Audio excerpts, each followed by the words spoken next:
Hey everyone, welcome back to the podcast. So let's go ahead and introduce Ophira. Thank you so much for coming on. I'm so excited to talk with you. You have no idea.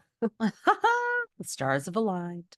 Oh, absolutely. Okay, so I want to start out with talking about astrology and just some of the skepticism that's around it. Because it's out there, and I'm sure you hear about it all the time in what you do. I know like there was a point where I wasn't necessarily like skeptical, but I didn't really understand a lot about it. But I've always known that I feel it like when there's a full moon, when there's Mercury retrograde, and things just kind of can go wacky for me. But it wasn't until I started learning about astrology that I'm like, oh my gosh, there is actually like a pattern to what's happening. It's not just that I like have these little freakouts Mhm. here and there. So that really kind of shifted my perspective and made me very interested in understanding more. And so I'm just curious, like, did you have a certain turning point for you where you went from being skeptical to, believing, and then now you're like, a celebrity astrologer? Like, how did that all come about? It is kind of a funny path, but I want to start by talking about what a skeptic really is, because I think we mix up the definition of skeptic and cynic. A Mm. skeptic is what we should all be, which is someone who suspends belief and judgment until they try something or experiment or truly observe it. Versus a cynic is someone who dismisses things outright because they don't fit what we know to be true or our current base of knowledge. And so we reject it. And I can understand why people are, though, because we live in this rationalist society where everything is, has to make sense and be scientifically proven. And some of that is very important. So the moon can do more than move the tides. That's kind of a big deal, though. Or that the planets are exerting some influence on you, like, does not uh jive with what we're taught on our Right. so it sounds outrageous and ridiculous, and I can understand why. And to me it did too. So I found astrology when my college boyfriend gave me a birth chart, a 30-page printed report at age 21. So I wasn't necessarily even thinking about astrology all that much at the time, but I was just stunned by how much it knew about me, kind of like what you were saying. And so I Yeah. became curious, and we'll get into that in a minute, but the curiosity is what made me go, well, there must be something to this. What the heck is it? Yeah. Yeah. It's so interesting because a long time, like years and years ago, when I was like first getting really into self-development and everything, I remember coming across that quote, and I don't remember the exact quote, but it was like millionaires don't believe in astrology, but billionaires do. And then you find out Yeah. like certain people like Rockefeller had like an astrologer that was like basically on by his side full time. And it really Yeah. kind of opened my eyes to like, okay, there's definitely something here. Um, and something I've been dying to ask you about because I saw your article in the Fast Company article, and you were Oh, talking yay. about astrology and like how it's technology and it's like Chat GPT with a soul. And that I was like, oh my gosh, because I use Chat GPT all the time, kind of like in my manifestation routine. And I- Ooh. I'm so fascinated by everything that's happening with technology. So when you said that, I'm like, okay, we've got to dive into this a little bit. So can you just Uh, expand on that a little bit? yes, and thank you for appreciating that. So yeah, so I am doing, like, whether you're a woman, a man, non-binary, however you define yourself, there is a growing group of people in the world, as you know, and anyone listening probably does, that is like, you cannot dismiss the validity of these lived experiences of coincidences and synchronicities that are speeding up and happening to more and more people, even the hardcore skeptics. So, but we don't have a vocabulary to explain them. So we feel silly and embarrassed, and we kind of diminish it and call it woo woo. And so, but I mean, literally, I'm having the same conversation with all these educated, smart, professional, high functioning, ambitious, quote unquote, normal people who are having this experience or like secretly ish using astrology and other things. So and it's why we named our book The Astrology Advantage, because there, there is an advantage to tapping into this stuff, a big one. And that quote you gave was is attributed to JP Morgan about millionaires not using astrology, but billionaires do. And while it's not 100% confirmed, it's what is confirmed is that he went to see an astrologer and went to Egypt. He was into crystals. Most of the crystals in the Natural History Museum in New York were brought by him, and Oh, donated wow. by him. Yeah, a lot of people don't know that. So here's all these quote unquote normal, high functioning people who are hiding that we're using this stuff. So I'm trying to normalize it with the way we did the book, with writing for Fast Company. I've been lucky enough to get into those places. And I'm like, I'm not on a crusade of any kind, but I'm like, you shouldn't have to hide it if you're using it. Oh, absolutely. And I feel like that's how it was just with the law of attraction and manifestation, where Mm-hmm. like when I first started with all this stuff, it was, kind of like this, new age or whatever you want to call it. And now you fast forward and it's like mainstream. I mean, everyone's talking about it, which I think is really cool. It's no longer this kind of like controversial subject. So just in like bringing it, like I feel like you're kind of a key player in bringing it to the masses and kind of like just normalizing this and but also making it understandable. So you said in the Thank you. beginning like you got this 30-page chart. And honestly, like I've seen those charts and I get overwhelmed and I'm like I don't Right. understand it and I don't know. So I've just kind of like not really gotten too far into it because I'm like it's so confusing for me, but Mhm. you created your own system. It's called the IAM system. You described it as an astrological personality test and atomic habits meets the wisdom of the Enneagram. And oh my gosh, like it's so cool. I did mine and I'm like, okay, I this makes sense. It's spot on. It's easy to read, it's easy to understand. And we talked about before we started recording I get this last night and I open it up and there's a big, huge disco ball and a butterfly. And those are my signs. Like everyone on the podcast knows I'm always talking about disco ball.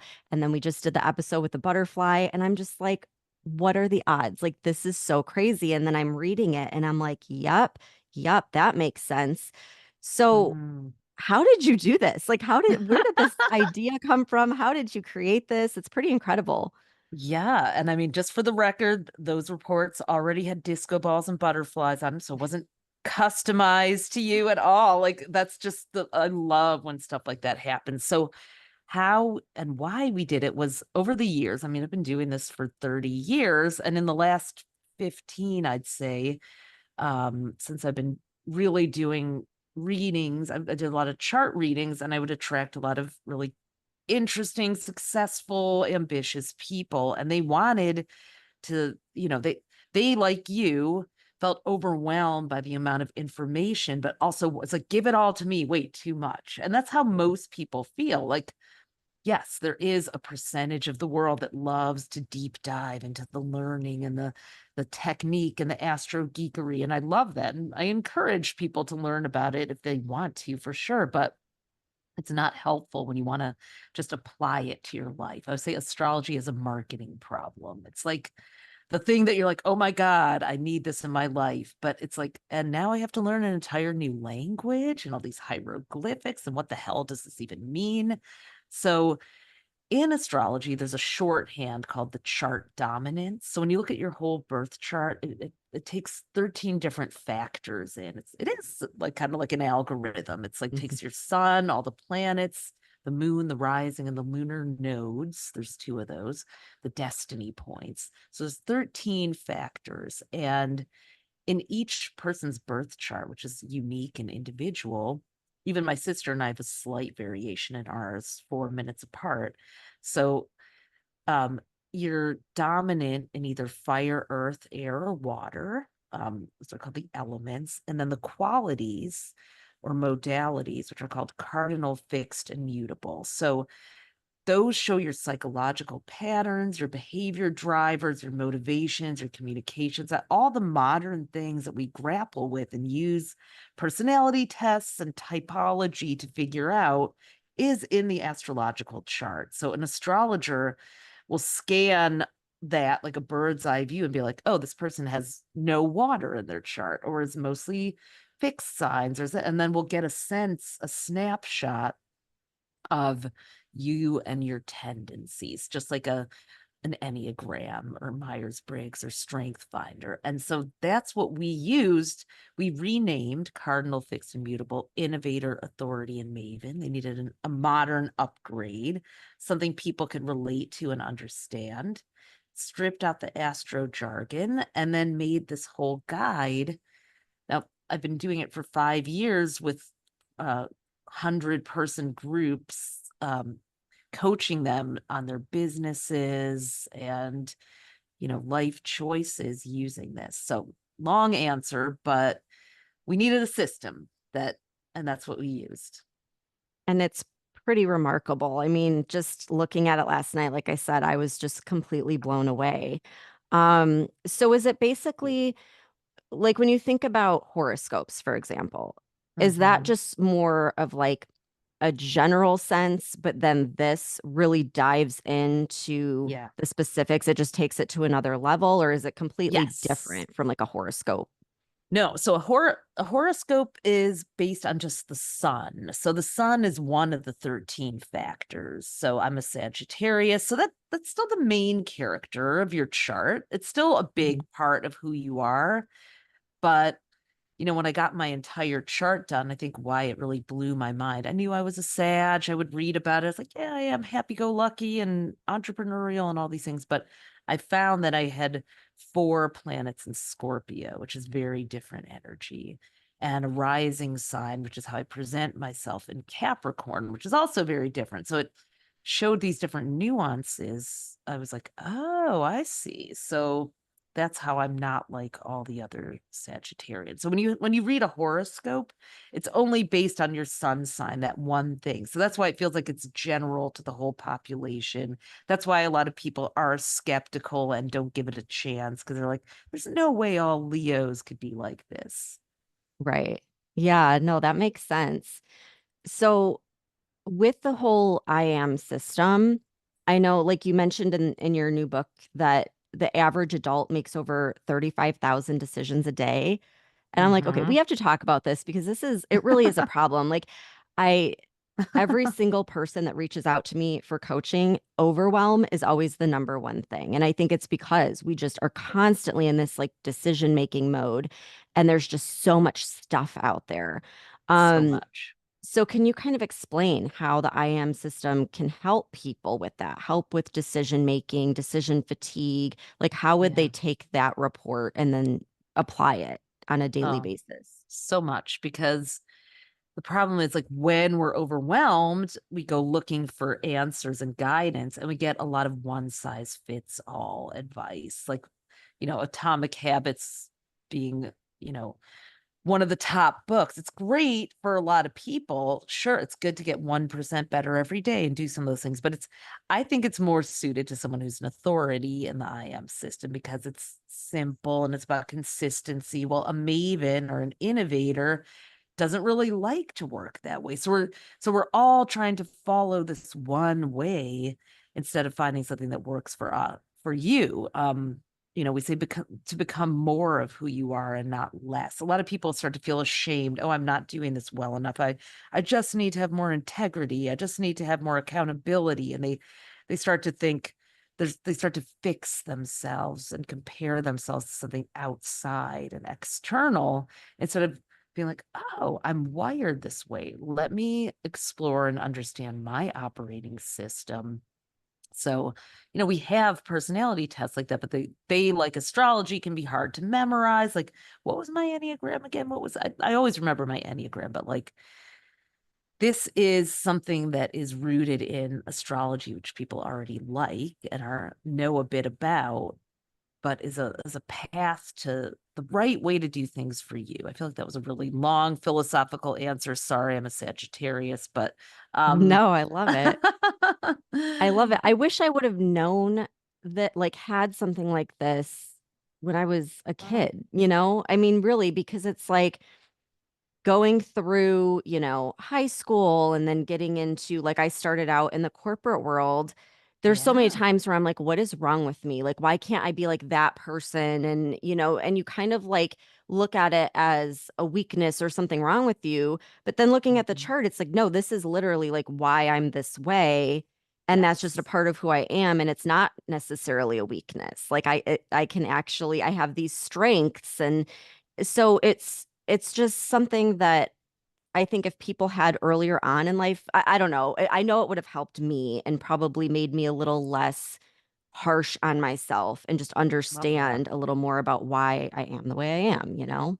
And you as an authority, like described a path many authorities go on, which is going to the corporate world because authorities have mostly fixed signs, which means they like to do things by the book. They like to accomplish. So they're going to like do well in school, graduate, try to get the good job, get the gold stars, grow, get the promotions. But even authorities who probably fit into the system the best struggle with this because you're like, then you start to beat yourself up, like you said, when you don't do it just the right ways, quote unquote. So that is one of the hopes we have for the book is that will on the system is that will liberate people from that shame and just get them like excited about who they are. Oh, I'm designed this way. I have all this freedom. I feel seen. I feel validated. I feel hopeful. I'm going to get back out there again. I'm going to take a risk. I'm going to actually prioritize what I want instead of suffering through, or maybe I will struggle through something a little bit because I know it's going to help me grow as a person, but I'm not just going to waste precious moments in my life doing something that I hate because it's okay to be me. Oh my gosh. Like you described my whole life story up until this point. I mean, really, that literally, like, I got the good grades, wanted the gold star, like, very much a people pleaser, wanted to make my parents happy, teachers happy, like, did all the Oh, yeah. things, got in the corporate world, started climbing my way up the corporate ladder, but I was miserable. Like, I truly was suffering. I was like, this isn't my dream. It was like I had this wake up, like, this isn't what I wanted. This is what everyone else wanted. But for me, this is Exactly. actually a nightmare. And it was like, that's when I kind of had this big, like, oh my gosh, like, I need to make a big shift and do something Mhm. different. And there was a lot of struggle with that because it was like, what are people going to say? Right. Because I was such a people pleaser. Like, what are people going to think? Like, I had to hide the fact that I'm into the law of attraction. People are going to think I'm weird. Like, they're not going to understand why I'm Yeah. leaving this high paying job and do it. Like, it was a whole Oh, thing, totally. you know? Totally. Yeah. And thank God I Such a got through it, dilemma. but it was hard. That was a hard shift to make, you know? Yeah, and I love what you're saying because you're really describing something I hear over and over again from the people that come to us. It's like, I love being ambitious. I love achieving. I just want to use it to do something that I love and I feel like I'm making a difference. So what we need is we need people like you who are creative and ambitious and structured to be able to be supported if you want to do that by having your own business or using spiritual technology. And we need the corporate world to shift and allow for more individuation. It's like it's become such a machine. I get it. Like if your company has to keep going and you got to push through, like um, you know, but sometimes it's just at the expense of people, and I think we're not able to tolerate that anymore. with the law of attraction and spiritual technology moving people more into the 5D, our collective consciousness has gotten so much more expansive. You can't put that toothpaste back in the tube. So Mhm. we're all awakened just by virtue of just what we've seen happen, the magical, and people are sharing this on social media. So the upside of social media for sure is that, like, the secret's out, the cat's out of the bag. People are manifesting and doing things. It's not something you have to be ashamed of or apologize for quite as much. Um, but still in the corporate world, it's like a credibility ding with a lot of the people that are in positions of power because, they are laboring under the illusion that that the world is always going to be like this. Yeah. Right. I know. Like when I was a manager, I started using the law of attraction in our meetings. Of course, I would never say it. Like I wouldn't use those words, but I'd be like, okay, we're going to do like goal setting a little bit differently today. And it was Ah, amazing what would happen. And people had no idea. Like if I would have said law of attraction, they would have been like, oh my gosh, like what are you talking about? right. And I wonder all the time, like I wonder how much that's changed now that it is so mainstream and so many people are talking about it. Yeah, it's funny. Um, I have gone into companies to work with them and been like, I know this seems weird. They're like, what are you talking about? We just like did a group psilocybin retreat or something. I'm like, oh, okay. There are the CBD gummies in the snack bowl here. All right. Then I guess I'm like, yeah. I'm the least weird person here instead of the most, like I thought I was gonna be. So, but you never know. You never know. Right, exactly. I feel like it's something that, I don't know, for a long time at least, like I tiptoed around it because I don't know, it was just one of those things that like, when you're in the corporate world, it's like everything has to be sort of like you have to tiptoe around and like make sure you're saying things a certain way. And I just like that drove me Mhm. crazy. And now I'm like, It's I so just want to much say whatever's on my work. mind. Exactly. It's so much work. And Yeah. even for you, as someone who has 7 of your 13 placements in authority, like you're even struggling with that. Like everyone feels suppressed and in this box, even the people that could fit into it easily. Like, yeah, you could do it. I mean, if you wanted to go back into the corporate world tomorrow, you could. And you could go right into that as an authority, but you would feel like you were betraying yourself too. You would, Oh, because you yeah. are. There's no way. Like, I could never see myself going back. I just kind of made a decision that that's just never going to happen. And I think that's really helped with success, just deciding, like, no, I'm not giving myself that option, that fallback option. Like, I'm just going Love full that. force. You mentioned 5Ds, like, and I'm not fully, I definitely feel like there is this awakening that has happened. And what exactly does that mean? Like, is it just that everyone's consciousness is expanding, like the collective consciousness? Is that what we're in right now? So, I mean, it's like there's so many D's out there, like it looks like a bad report card, I'm like, there's just like, I'm just like, or full busted women's lingerie shop. But it's like I'm like, I don't know how many dimensions there are. All I know is this, that the 3D world is basically a way of saying the material world, the one that we've been college educated, if you went to college, to thrive in and function in. Nobody really thrives in it though. Really just Right. to to grind the machine for it came out of the Just industrial existing. age, Right. exist, and just we're in the information age and beyond now. So but we're still living these 3D values where it's about get your house, have your kids, get, gaining material uh, security. And that was what helped humanity move forward for a long time. But we've now gone into this where coincidences and serendipities are speeding up. We are not needing to be in the same physical location to have you can feel love for someone in an instant over a Zoom or a video chat. It's like we don't need to be locationally uh connected to be spiritually and emotionally and mentally connected. So we're living in multiple dimensions whether we realize it or not. And that is impacting how we experience life. So, but we're going into this muggle 3D world with this new consciousness and feeling disoriented by it.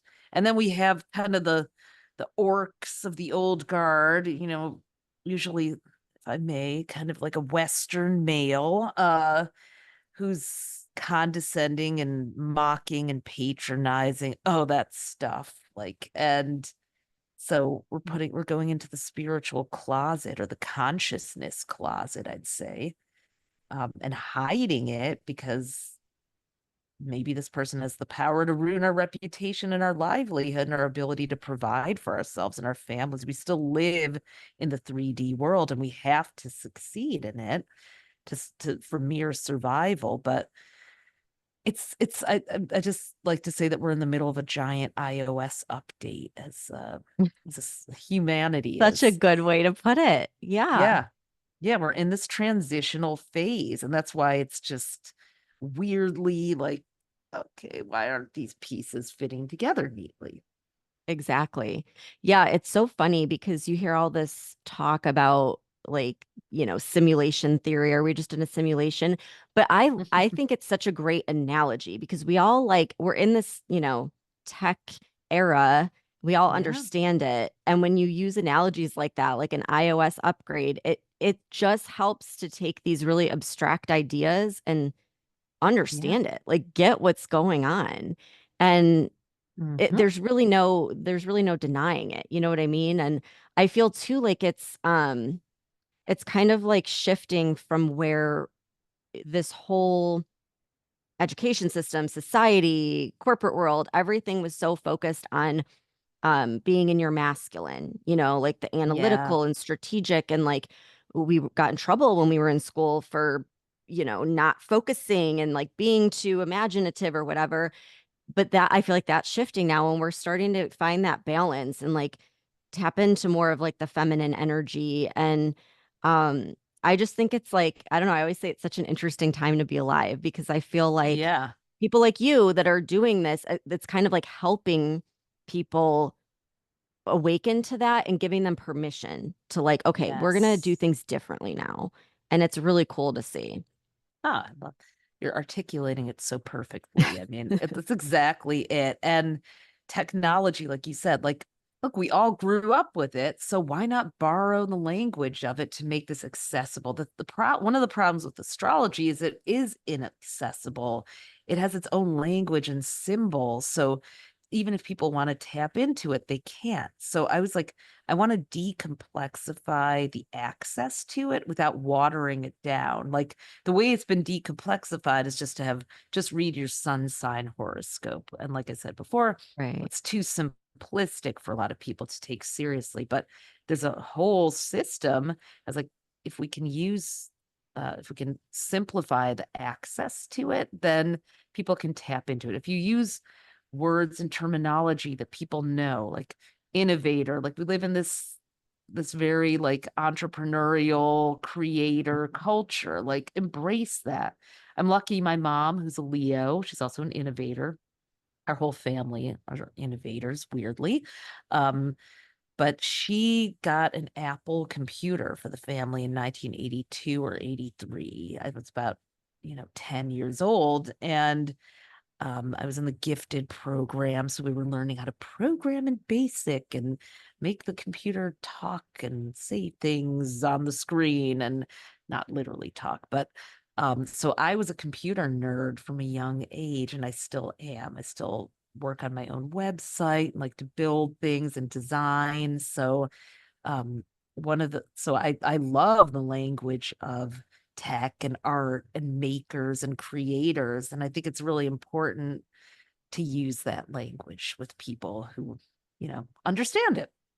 Oh yeah. Well, it definitely resonates with me. And again, it like takes this, kind of difficult to understand astrology, or at least from my perspective for so many years, and it puts it into terms where I'm like, yeah, like I get that. Like that Yeah. resonates. That makes perfect sense. Yep. Um, Yep. so I have to, before I let you go, I have to ask because I know you've done so many readings for celebrities. I mean, big celebrities. You get Yeah, like it's fun. Beyonce, Alicia Keys, Emma Roberts. And I'm sure you can't like, I understand you can't go into like all the details, but do you have any like highlights or just like stories that stand out? Because I'm sure that's what a lot of listeners are wondering. Like, oh my gosh, like she's reading for all these people. And what's that Yeah, like? I mean, every single, it's, you know what? They're as curious and confused as the rest of us. They always are going Really? through something like, this is what I've read, like, I was in the Hamptons, like, and I did a couple of celeb readings over the past week, and I was, nobody ever feels like they have enough or have it figured out. I'm like, even the people you think are like at the highest bar are looking at someone who has a little more than them, or their house is bigger, or they've got it, or they're just like, or they're second guessing and doubting themselves. So, and they have, but whether they show it or not, like they're so relieved to have someone. I'm always like, do you want me to sign an NDA or something? But they're like telling me, I think they're so relieved to be, oh my God, someone can help me. The 38 or 35,000 decisions a day. Maybe they have 50,000 decisions a day and they have such decision fatigue and pressure. So, yeah, like Beyonce, when we did her reading was 2003 and she wasn't publicly dating Jay-Z yet, but it was rumored. And so my sister asked her if she wanted us to look at his chart too and their chart together. And so we did. And that was really cool. Like, we printed out a little report and she uh stayed up late reading it. She told me the next day. It was at the Billboard Music Awards. We were there for like 3 days. Um and yeah, and Emma, she's so awesome and like so smart. She and Dua Lipa, but like they're big readers. They have their book clubs. So, they just, I think normal people all wish we were celebrities and celebrities want to feel more like normal people. So, like the Yeah, human I think we condition don't is, realize that they're going through a lot of the same stuff and they still have insecurities and they still, have questions about where they're going and what's next. We just think they have it all figured out. And I mean, obviously they're very successful, but they're humans. They're human yeah, beings. the guys they're with or their partners. It's not a guy like, are we going to be okay? Or just, if they're not in a fully secure thing, like, yeah, they need to know like the rest of us. What do I do next? Is it okay Right. to make this decision? Will I be all right? How is this project going to turn out? How's my Rob Pattinson? I did a reading for. He came into the radio station I was at, and we were on the same morning show that day. So it was right before Twilight came out. And I remember, Oh, wow. yeah, and he was about to have this really lucky career chapter start. So, but he was like, do you think this movie's gonna do okay? Like he asked me that on the air. I was like, yeah, you're Oh, coming into wow. Lucky Cycle. I think it's gonna be good. And then the next week I'm in LA driving and I see this giant Twilight billboard. I was like, yeah, he's got nothing to worry about now. Yeah, people still talk about it, still watch it to this day. Like, yeah, oh Yeah. my gosh. Well, Yeah. okay, so you brought up like Beyonce and then you did Jay-Z's chart and you had a reality show, right? On Yeah, Amazon Prime that we was like did. around relationships. Yes, they wanted we pitched an idea and they ended up making it into a like bachelor compound reality dating game show. It's called Cosmic Love. It's still out there. You can watch it on Prime Video. And so we had four main people, one a fire, earth, air, and water sign, and then we had four matches for each of them. And it wasn't fully revealed who was with who, but they were all in a house with the elements and then the people that they could be with. They had to go on dates. And so my sister and I, they didn't see us. They spoke to this kind of funny giant crystal ball in this room called the Astro Chamber. I would have preferred Oh, to just wow. speak to them because I wanted to sit down and give them some good psychological advice, but they went for more of a kind of gimmicky thing, but it was funny. It was cool, a Yeah. really cool house and the design of it. But yeah, so we did their charts, we matched them based on their charts, and each week they learned about one new facet of their chart because they'd go on a date with a new surprise person and they'd have to like learn about like their communication style with Mercury and that kind of thing. So it actually really did work in the experiment of people learning about their astrological charts a bite at a Really? time through an experiment. Yeah. The best way to learn astrology is living it. So like I'm just thinking, okay, because I'm married. Like, is that something where, okay, so I have my chart and then my husband does his chart, and then you kind of like can tie those together to see, like, oh, that's Yeah. why we're always fighting about this topic, or this is where maybe Yeah. we should like focus more, or, like, does that tend to match up when you do Oh, couples? totally. There's two ways of doing couples charts, and we did this on the show. There's one way that's called synastry, which is your chart, their chart, and how they match up with each other. Like, oh, you are Gemini and he's a Scorpio. I don't know what sign your husband is, but um, and oh, those are, Gemini's and air signs. So you're going to be very ideas and breezy. And he's a water sign, so he may be more reflective and internal. So it gives you a guide for how to work with each other's natural rhythms. But there's one other way that less people know about that's called the composite chart, where you take the two and blend them into one chart. That's like the averaging of the two. And we actually wrote a book about it that's called Super Couples. So that's another book. We've written 21 books. So that's one of our Oh my books. gosh. The new one, The Wow. Astrology Advantage, has the IAM system, also very helpful for that. But Super Couple, that was our renaming of the composite chart. We like to rename astro jargon, but you may find that so your relationship actually has its own zodiac sign. So I don't, what sign is your Oh, husband? wow. Aquarius. It's an Aquarius. Okay, so probably together you average into the sign in the middle as a Libra. So Oh, yeah, interesting. or like Okay. Justin Bieber is a Pisces, Haley is a Sagittarius. You might read in a compatibility book, oh, those signs don't get along, they clash. But if you look at their super couple chart, they come together as a Capricorn, which is traditional.